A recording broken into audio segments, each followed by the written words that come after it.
Welcome back, folks. Chris Rich here.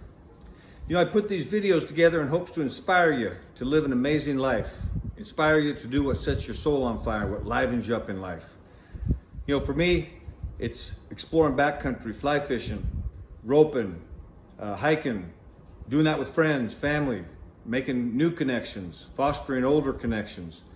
So a lot of these videos are around those subject matters.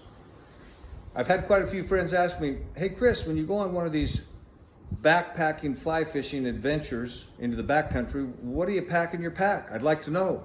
I'd like to know so I can set up my pack, I can have an idea of what that's gonna weigh, so I can start to train to take some of these trips. I love it that people are up to this, that people are kind of seeing what I'm up to and, you know, finding something in themselves that they might want to explore as well. So I thought about doing this several different ways. I thought about laying out all my gear and kind of going through piece by piece. It's gonna be a long video to do that. It's gonna take a lot of time. So what I did do is I put a list together. I'm gonna go over that list with you real quickly, tell you the items that I take, tell you approximate weight that my pack is when I go on one of these trips.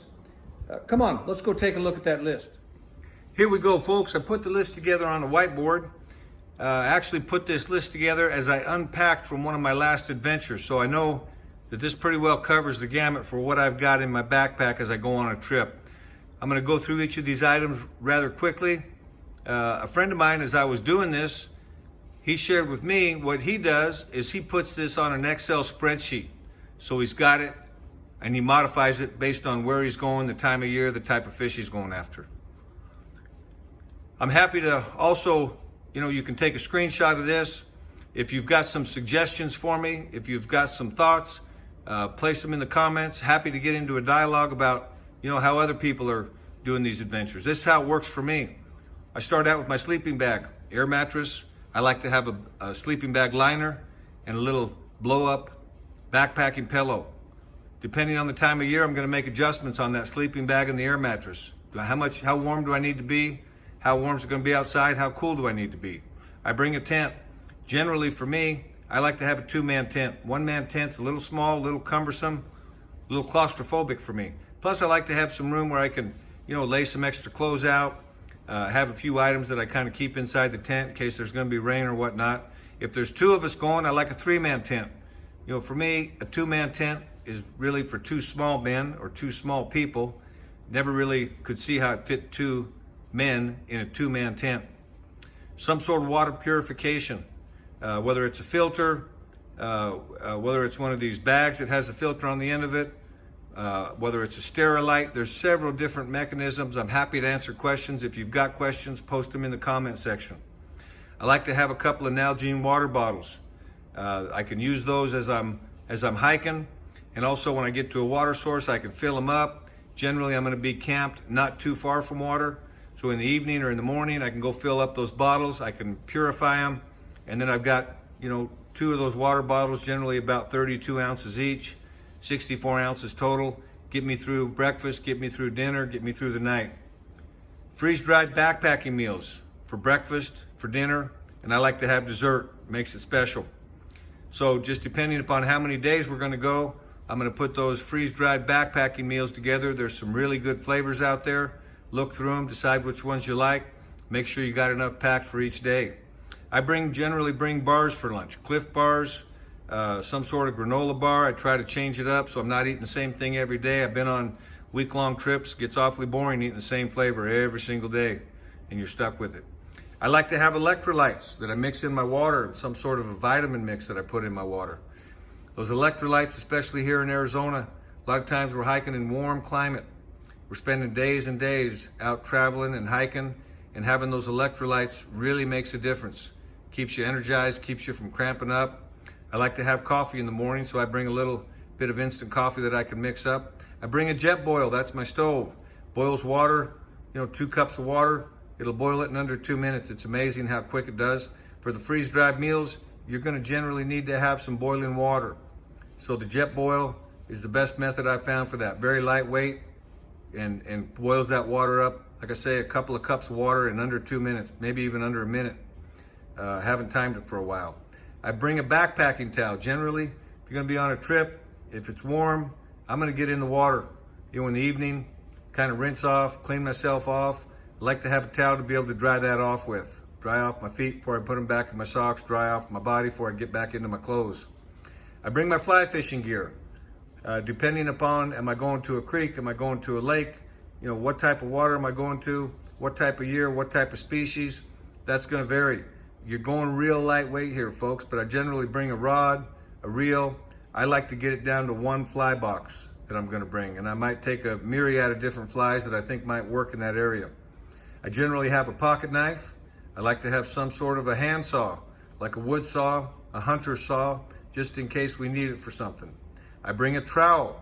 Some of these places I go to, there is no restroom, so you gotta dig a hole and bury it when you go to the bathroom. Toilet paper.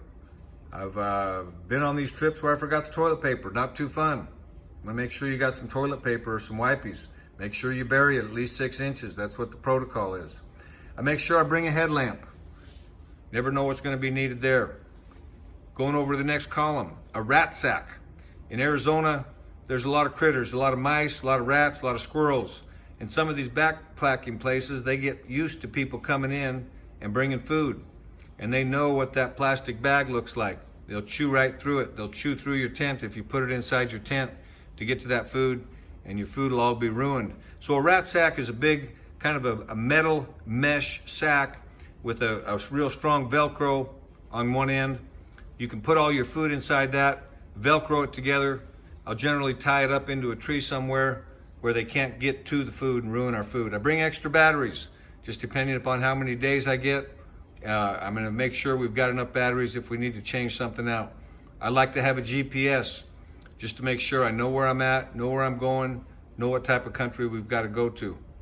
I like to have radios. A lot of these trips are fishing trips. Sometimes we're on a creek, sometimes we get separated. Real nice to have a radio to be able to check in on your buddy. Plus, if one of us gets in trouble somewhere and somebody needs to go for help, I'd hate to leave somebody without a radio. So if we had to, we get separated, we make sure we have those radios. I bring a little paracord, just depending upon the trip, what we might run into, 20 feet, 50 feet. It doesn't take up a lot of room. I've used it more than one time, used it many times. I bring sunscreen because I get sunburned real easy. I bring Advil. It's nice to have some Advil at night, nice to have one in the morning. You're on your feet a lot, those joints get a little achy, Advil helps ease that. Bring a toothbrush and toothpaste. I like to bring super glue. You never know when you're gonna have to patch something up, especially a finger or an arm. Maybe you cut yourself, maybe you stick yourself with a twig or something. And that super glue really works good, as a first aid to block that out. I bring a long spoon. That long spoon is titanium. It's a backpacker spoon. It fits down into those freeze-dried meal sacks real well. I like to have toothpicks. I hate getting something stuck in my teeth that I can't get out for days on end, and maybe I can't get to it with a toothbrush. I bring extra contact lenses, sunglasses, some wipes to clean up those sunglasses in case they get sweaty or get oily. I like to bring some salt and pepper. I've got a little backpacker's pack that I can bring, real small amount, just to make those meals a little more tasty. Depending on the time of the year and depending on the country that we're going into, I might bring some extra wading shoes and some socks that I might put on. Occasionally, I've actually brought some hip waders because it was in the wintertime, it was gonna be real cold water and I just didn't wanna get wet. I didn't think I was gonna dry. But even if it's in the summertime, I like to have an extra pair of shoes that are for wading and socks so that I can have them on during the day. When I get back to camp at night, I can take them off and put dry socks and dry shoes on. Extra clothes depending upon what you've got. For me, if it's gonna be cold, I wanna bring some stuff that's gonna keep me warm at night. If it's gonna be in the summertime, I might bring an extra change of clothes. A lot of these trips, 3, 4, 5-day trips, I wear the clothes that I've got on. That's really the preference, folks. Something I do think is important is no cotton. I don't put any cotton in my backpack anywhere. Everything is made out of synthetic. All my clothes are quick dry clothes. They wick the moisture away from me. So if I get in the water to fish, if I get a rainstorm, I know it's gonna dry quickly and I'm not stuck with that cotton. One of the items I realized I didn't put on here was my water bladder. Fits inside my backpack. I like to have 100 ounces. It's got a little hose that comes around through the backpack, and I can pick it up as I'm hiking and take a drink, keep myself hydrated. Folks, that's the list. Generally, when I put that all together, probably a 70-liter backpack, gonna weigh somewhere between 40 to 50 pounds. I've done it a lot of times. It's generally 40 to 50 pounds, depending on the time of the year, how much fishing gear I might take. Maybe I bring the hip waders, maybe I bring some neoprene boots that I'm gonna put on over those waders. That's gonna add a little bit of weight. I know people have talked about, hey, I'm down to 30 pounds, I'm down to 35. I'm not doing ultra light backpacking. I'm going on backpacking fly fishing. So I do take a few extra comfort items. It's really up to you. Maybe you can get it down to 35 pounds. I doubt if you're gonna go on a fly fishing trip that you can get it down to 35 pounds. I'm not that much of a nut about a few extra pounds. I do like to be light. I like to use titanium. Hey, if you've got some questions or suggestions, put them in the comment section. I'd love to have a dialogue about this and really allow some people to learn what it takes to go on these trips, how they prepare for these trips. Thanks for being here. I'll see you next week.